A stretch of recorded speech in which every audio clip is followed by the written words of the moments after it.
Okay, Alexander, we have to do a video on France. It's been a couple of weeks since we've talked about what's going on in France. Protests, it seems, every day. And the interesting part is that the collective West mainstream media, like the big mainstream media outlets, they really don't cover the protests that are going on in France. And it does seem that they're going on a daily basis. And then we have the big financial news about France. Big financial news about France, which you will get into.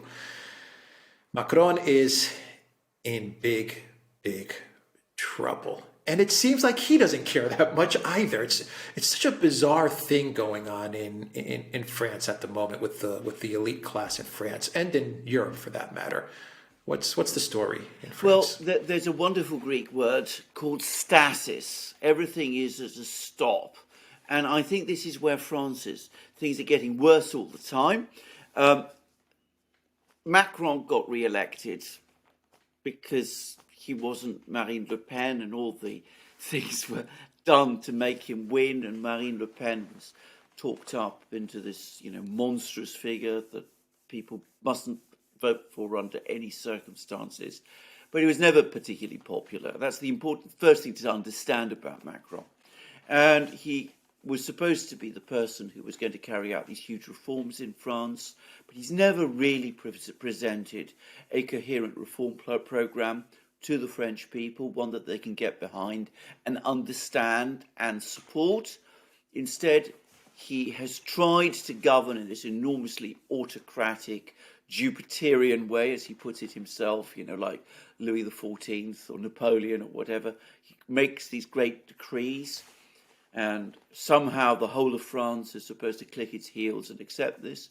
And that was how he started his second term, and he didn't do very much. He spent an awful lot of time initially talking about Ukraine, negotiating with Putin, and nothing very much happened. And then the war began, and then he committed France towards full support for Ukraine and full support for the sanctions.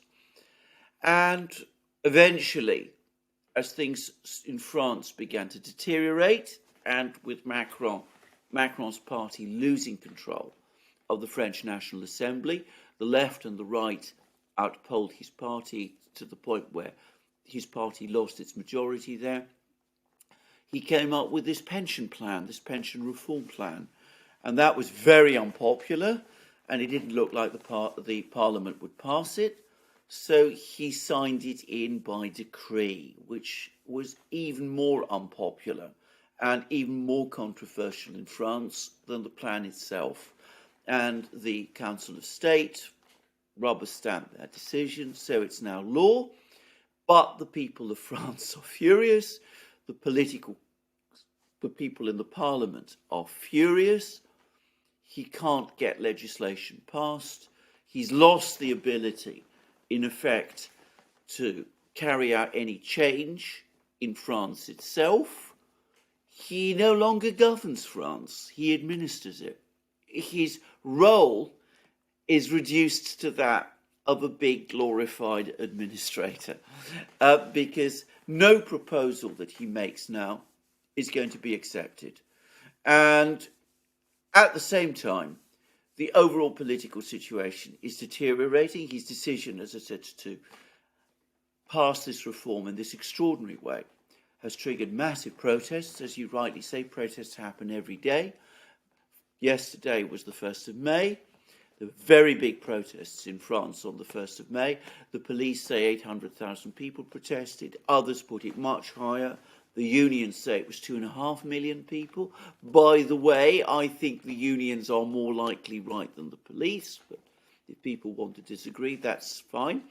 There was some violence, probably from anarchists, and one always has to, if they were anarchists, one has to wonder who these people really were and whose agenda these people were really serving. But whatever, it gives the impression of instability in France, and with a president who's no longer governing but simply administering, and who's lost interest in governing France because he knows he can't, who's lost control of the political system, but who cannot be removed in a straightforward constitutional way, and with years of this still to go, and with France now the third most heavily indebted country in the West. Its debt is now greater than Italy's.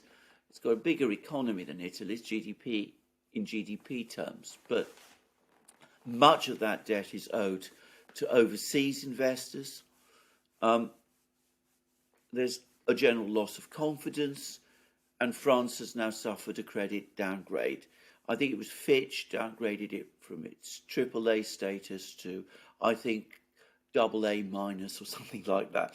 Perhaps one shouldn't pay too much attention to that, but certainly it does seem to reflect the general sentiment in the international investment community that France is going downhill, that things are not working in France, the government can't govern, the president who isn't governing can't be replaced, he dare not call elections because if he does, he knows his party will lose and his problems will get worse, and so the result is stasis.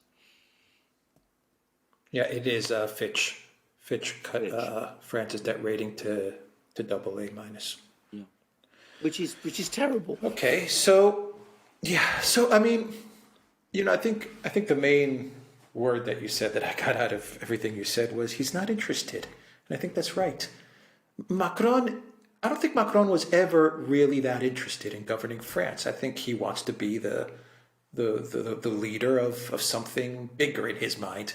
Europe, the EU, the United Nations, I don't know, the United States of America, I don't know.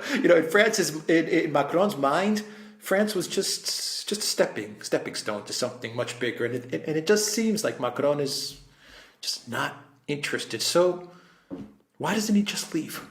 Well, I think he might even just leave. That might actually be what's needed to break the logjam. Now, can I just say a few things? Because when he became president, I mean, to the extent that he had a program then, and it was always very nebulous and amorphous, because remember, he posed as the outsider, the radical from the outside who was going to come in and change everything. And as we said at the time, in fact, he was a complete insider. He was, he came from one of these schools that trained the French elite. He'd worked in banking. He'd done all kinds of things. He'd been, I think, a minister in Francois Hollande's government. I mean, the idea of him as an outsider was a ridiculous one. But to the extent that he had an actual program, it was what he said himself. It was more Europe.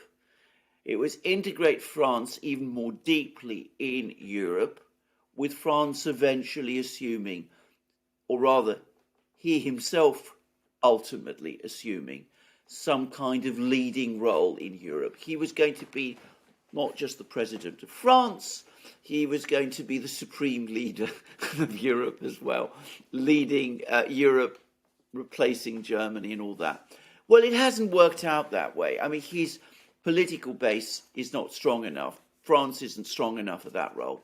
And besides, many, many people in France don't want it. They are more concerned about the situation in France.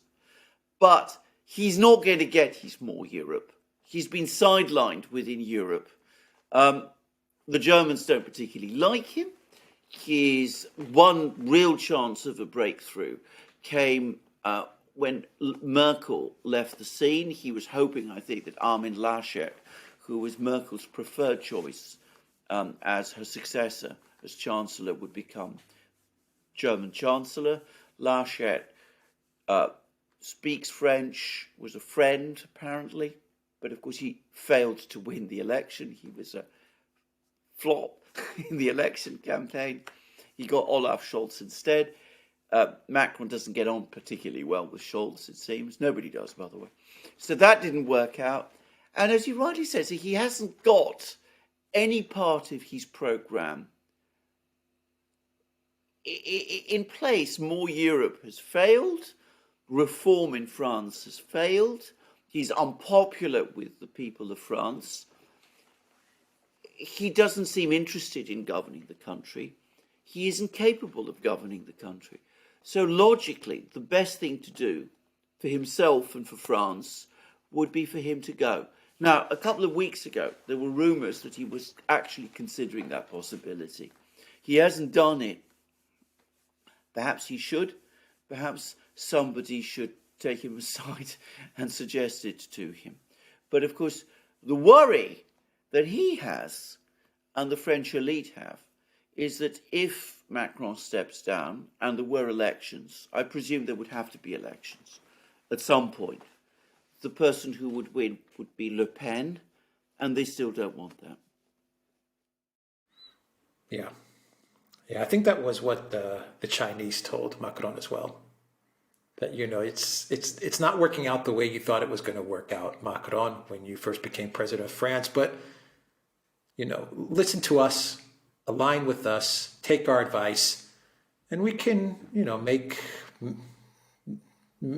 Europe what you envisioned it to be when you became president. But in order to do this, Macron, you have to leave behind the current powers that be and look east. I think that was kind of the pitch that China was giving Macron. I think Macron liked that idea, but I think he went back to France and he realized, as much as that idea appeals to me, it's impossible to make it work. Absolutely. I mean, he has no support within the collective West for that kind of policy. I mean, de Gaulle could have pulled it off. Even perhaps Mitterrand at one time might have done it. But Macron just doesn't have the stature or the courage or the political imagination or the strength of personality to do it. So he just drifts. He's one of these people who, from time to time, shows a kind of flash of intellectual understanding that things are not being done well. But he never has the courage at the end of the day to take on the kind of people he would need to take on in order to win through. Instead, what he does is that he takes out his anger, because I'm sure there is a lot of anger there. He takes out his anger on his own people. He tries to impress all of these people that he's intimidated by carrying out flashy reforms which aren't really properly thought through and which you can only enforce by decree and through the riot police. Yeah. All right. So what happens now, to wrap up the video? What happens to France now? Well, I think there's two possibilities. One possibility is that he does follow the advice that we've been talking about and listen perhaps to his own feelings and step down. And as I said, that might break the logjam and open the way for someone else. I'm afraid the other possibility is a more realistic one, which is that things continue as they are. A deeply unpopular president administering rather than governing, things getting worse, things going on like this for years. You know, he's got, 2 more years to go? Was it 3? I can't remember. And that France just plunges down and more credit downgrades, perhaps. And eventually, and this is the real danger, a doom loop in terms of debt. A massive bolt, people pulling their money out of France.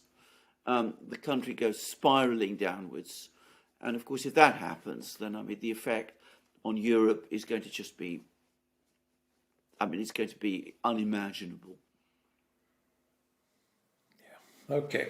We'll leave it there. theduran.locals.com. We are on Rumble and Rockfin, Odyssey, BitChute, and Telegram. And go to the Duran shop. 10% off. Use the code GOODDAY. Take care.